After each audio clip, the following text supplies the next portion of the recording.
नमस्कार, आप देख रहे हैं राजधानी लाइव और मैं हूं आपके साथ मनीषा पाटीदार। तो शुरुआत करते हैं दिल्ली से। आपको बता दें, दिल्ली में लगातार वायु प्रदूषण की स्थिति खराब हो रही है। पराली जलाने के मामले लगातार बढ़ रहे हैं और ऐसे में आने वाले दिनों में दिल्ली के साथ साथ एनसीआर के शहरों में हवा और जहरीली होती जा रही है। पंजाब और हरियाणा में पराली जलाने के मामले तेजी से इजाफा हो रहा है और मौसम विभाग के अनुसार हवाओं की गति थमने के बाद दिल्ली एनसीआर में लगातार वायु प्रदूषण का स्तर बढ़ता जा रहा है।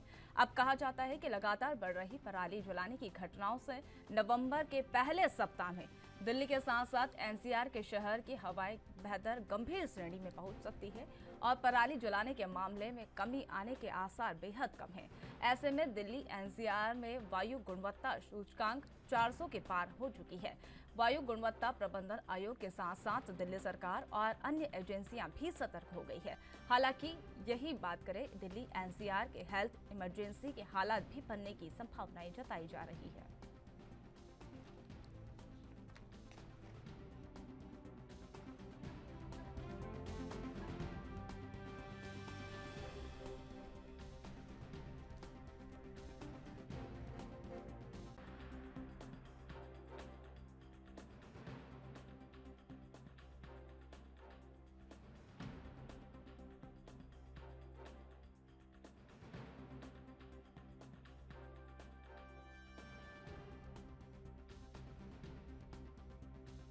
संवाददाता शुभम पांडे हमारे साथ जुड़ चुके हैं। जी शुभम, जिस तरीके से पराली जलाने के मामले जो लगातार बढ़ रहे हैं, इसमें एनसीआर का जो वायु प्रदूषण है वो लगातार बढ़ रहा है, इसको लेकर क्या कुछ अपडेट है?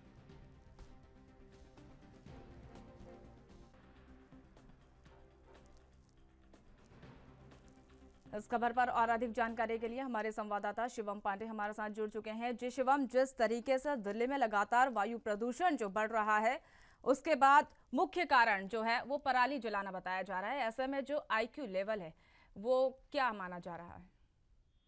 जी मनीषा जी, मैं आपको बता देना चाहता हूँ कि दिल्ली की इस समय हालात बहुत बद से बदतर होता जा रहा है, क्योंकि दिल्ली वायु प्रदूषण को लेकर बहुत इस समय खराब स्थिति में चल रही। दिल्ली नहीं बल्कि दिल्ली एनसीआर के अंदर ही बहुत बड़ी ये जहरीला इस समय गैस निकल रहा है कि जिससे लेकर लोगों और वयस्कों बुजुर्गों में जो बीमार व्यक्ति उनको लेकर काफी दिक्कतों का सामना करना पड़ रहा है। जी मनीषा जी। जी, जिस तरीके से देखा जा रहा है कि ये जो एक्यूआई लेवल जो लगातार बढ़ रहा है और इसका जो मानना है वो पराली जलाने को लेकर है, तो पराली जो है वो कितने मामले पराली जलाने के अभी तक सामने आ चुके हैं? बिल्कुल आपने सही कहा कि इस समय जो वहाँ का कंडीशन है दिल्ली एनसीआर के अंदर बद से बदतर हो जाएगा, क्योंकि गुणवत्ता उसकी 400 लगभग 400 के करीब पहुंच चुकी है। क्योंकि पराली जलाने का मामला या पंजाब और हरियाणा और कहीं कहीं ना कहीं यूपी के भी कुछ हिस्से देखने को मिल रहे हैं। अभी तक 19 से 16 जगहों पर पराली जलाने का मामला जो दर्ज किया गया है, 1916 जगहों पर पराली जलाए गए। यूं कि अब आने वाले समय में डॉक्टरों की भी सलाह मिलने और एक्सपर्टों का कहना है कि दिल्ली एनसीआर के अंदर इमरजेंसी जैसे वायु प्रदूषण को लेकर इमरजेंसी लगाया जा सकता है, क्योंकि इस समय दिल्ली एनसीआर के जी अंदर। जी शिवम पांडे, बहुत बहुत धन्यवाद तमाम जानकारी साझा करने के लिए।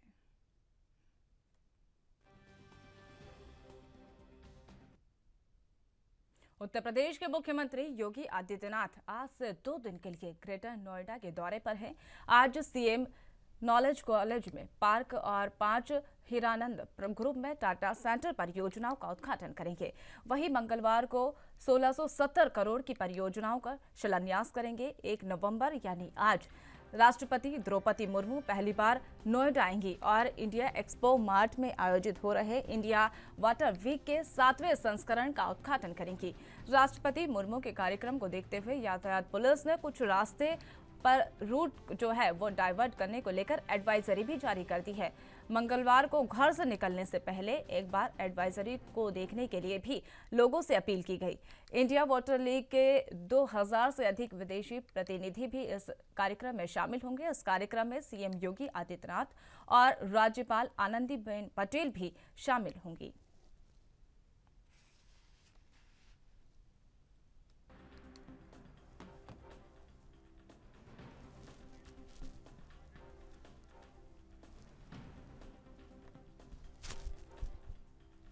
इस खबर पर और अधिक जानकारी के लिए हमारे साथ जितेंद्र चौहान हमारे साथ जुड़ चुके हैं। जी जितेंद्र, उत्तर प्रदेश के मुख्यमंत्री योगी आदित्यनाथ का आज का जो कार्यक्रम है उसको लेकर एक बार हमारे दर्शकों को पूरी जानकारी। देखिए मनीषा, कल से ही उत्तर प्रदेश के मुख्यमंत्री योगी आदित्यनाथ नोएडा में है और कल उन्होंने डेटा सेंटर का उद्घाटन किया था और आज बात की जाए तो सीएम योगी नोएडा में है और ग्रेटर नोएडा, और जहां पर वो सुबह 10 बज के इंडिया एक्सपो मार्ट में पहुंचेंगे ग्रेटर नोएडा, और 10 बज के 10 मिनट पे वो राष्ट्रपति द्रौपदी मुर्मू, जो कि पहली बार राष्ट्रपति बनने के पहली बार ग्रेटर नोएडा पहुंच रही हैं, जहां पर वाटर वीक का राष्ट्रपति द्रौपदी मुर्मू का उद्घाटन करेंगी। उत्तर प्रदेश के मुख्यमंत्री योगी आदित्यनाथ भी मौजूद रहेंगे और ये कहा जा सकता है कि उसने आवागमन को लेकर प्राधिकरण ने जो तैयारियां हैं वो पूरी कर ली है और 4 सेक्टरों में नॉलेज पार्क है जहां जनसभा स्थल है, वहां भी सीएम योगी आदित्यनाथ जाएंगे और साथ ही साथ द्रौपदी मुर्मू के साथ तमाम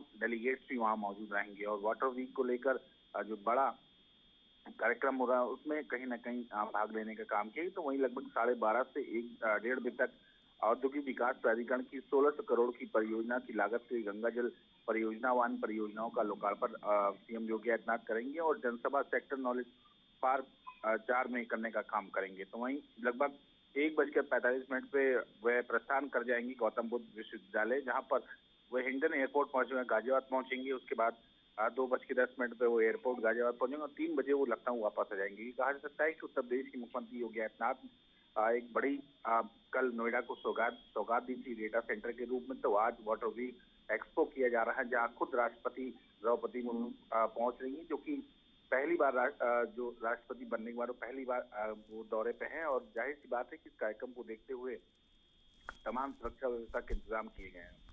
जी जितेंद्र चौहान, तमाम जानकारी साझा करने के लिए बहुत बहुत धन्यवाद।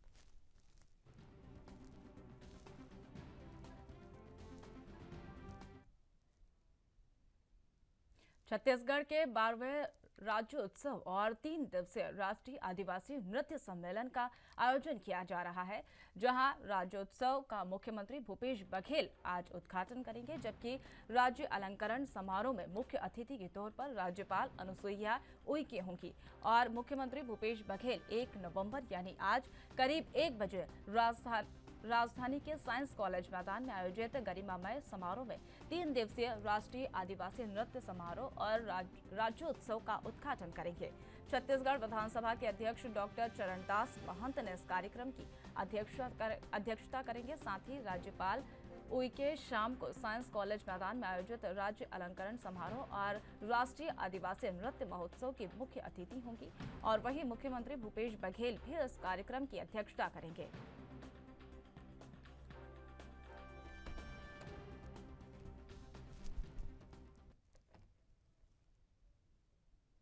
कश्मीर में रोजी रोटी कमाने के लिए रह रहे दूसरे राज्यों के लोगों का टारगेट किलिंग के पीछे आतंकी संगठन का नया षड्यंत्र सामने आया है। इस तरह के कृत्यों का एक प्रमुख मकसद देश के विभिन्न राज्यों में काम कर रहे कश्मीरियों को निशाना बनाने के लिए वहां के स्थानीय लोगों को उकसाना है, ताकि पूरे देश में सांप्रदायिक माहौल खराब किया जा सके।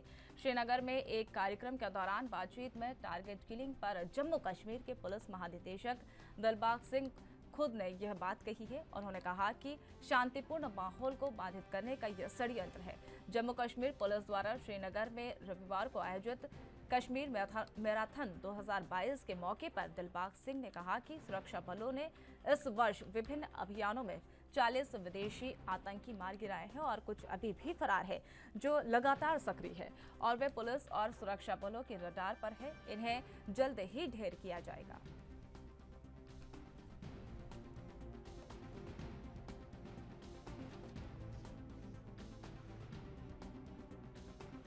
तो उसकी पूछताछ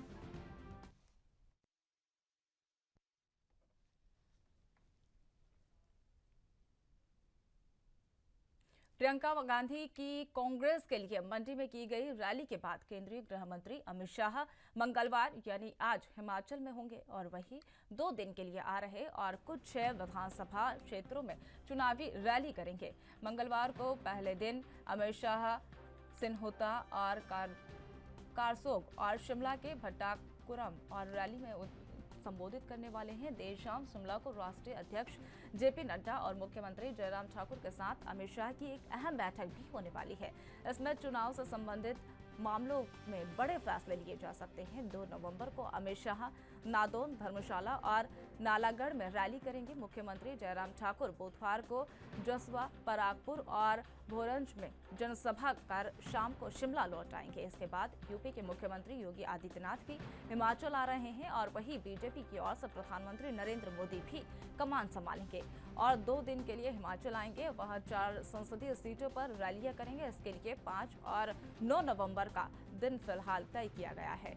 इससे पहले केंद्रीय रक्षा मंत्री राजनाथ सिंह, भूतल परिवहन मंत्री नितिन गडकरी और केंद्रीय मंत्री स्मृति ईरानी समेत कई बड़े नेताओं की हिमाचल में रैली होने वाली है।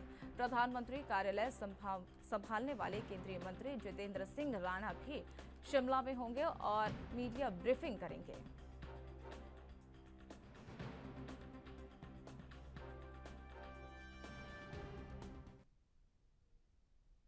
नारकोटिक्स ब्यूरो के डीडीजी और मुंबई जोन और गोवा के प्रभारी ज्ञानेश्वर सिंह ने जोन से उनका तबादला कर दिया है। आर्यन खान की क्रूज ड्रग्स मामले में इस केस में अधिकारी को IRS समीर वानखेड़े और उनकी टीम की जांच वाली विजिलेंस टीम ने यह प्रमुख थे और ज्ञानेश्वर सिंह को अब उत्तर भारत के जम्मू कश्मीर, हिमाचल प्रदेश, पंजाब और हरियाणा, दिल्ली NCR, उत्तराखंड, उत्तर प्रदेश, गुजरात, चंडीगढ़, लद्दाख, मध्य प्रदेश, राजस्थान और वही दादरा नगर हवेली की जिम्मेदारी दी गई थी। इसके पहले उनके पास महाराष्ट्र, गोवा की जिम्मेदारी थी। सिंह ने बॉलीवुड अभिनेता शाहरुख खान के बेटे आर्यन खान क्रूज मामले में NCB के अधिकारी समीर वानखेड़े और अन्य के साथ काम किया था और जांच की थी। उन्होंने अपनी रिपोर्ट में वानखेड़े और अन्य NCB के नियमों का पालन नहीं करने का आरोप लगाया था। वहीं इस पर वानखेड़े ने सुप्रीम कोर्ट कमिश्नर के सामने कहा कि ज्ञानेश्वर सिंह ने उस पर आपत्तिजनक टिप्पणी की है।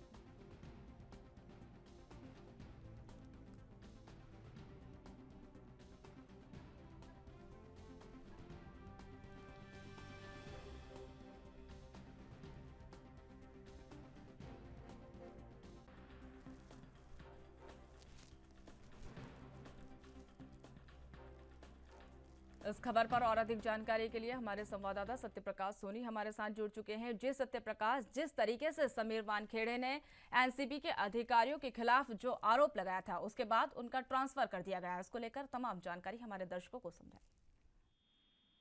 बिल्कुल मनीषा जी, देखिए NCB के डीडीजी ज्ञानेश्वर सिंह को मुंबई और गोवा के जो पद दिया गया था उन्हें उस पद से रिक्त कर दिया गया है, हटा दिया गया है। इसका कारण यह माना जा रहा है कि जिस तरह से ज्ञानेश्वर सिंह ने NCB प्रमुख समीर वानखेड़े की जो जांच कर रहे थे, इस दौरान उन्होंने समीर वानखेड़े और NCB के 7 अधिकारियों के खिलाफ जो है एक जानकारी दी थी कि जो जांच कर रहे हैं वो गलत तरीके से कर रहे हैं। इसकी शिकायत जो है NCB प्रमुख को की गई थी, जिसके बाद यह फैसला लिया गया।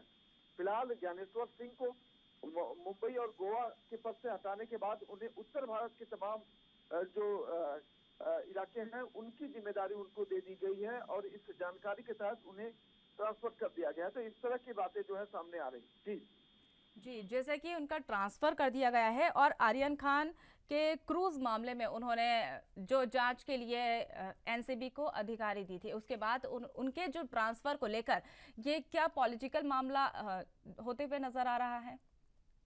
बिल्कुल मनीषा जी, देखिए ज्ञानेश्वर सिंह को जिम्मेदारी तब दी गई थी जब कॉर्डियल क्रूज मामले में समीर वानखेड़े और उनके सहयोगियों ने जिस तरह से शाहरुख खान के बेटे आर्यन खान को गिरफ्तार किया था। इस गिरफ्तारी के प्रोसेस में जो खामियां पाई गई थी, तमाम शिकायतें हो रही थी, उसके बाद ज्ञानेश्वर सिंह के इस तरह की जिम्मेदारी दी गई थी। इन्हीं जिम्मेदारियों के तहत उन्होंने कई सवाल खड़ा किए थे। जांच प्रक्रिया पर भी सवाल खड़ा किया था कि किस तरह से किया जा रहा है।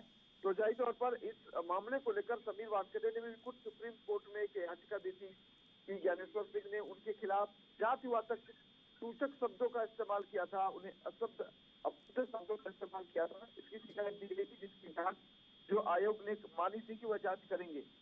शायद इसी को भी आधार माना जा रहा है। लेकिन जिस तरह से अचानक जो है ज्ञानेश्वर सिंह को मुंबई और गोवा के पद से रिक्त किया गया है, वो सवाल खड़ा होता है कि आखिर क्या कुछ हो सकता है। जी सत्यप्रकाश सोनी, तमाम जानकारी साझा करने के लिए बहुत बहुत धन्यवाद।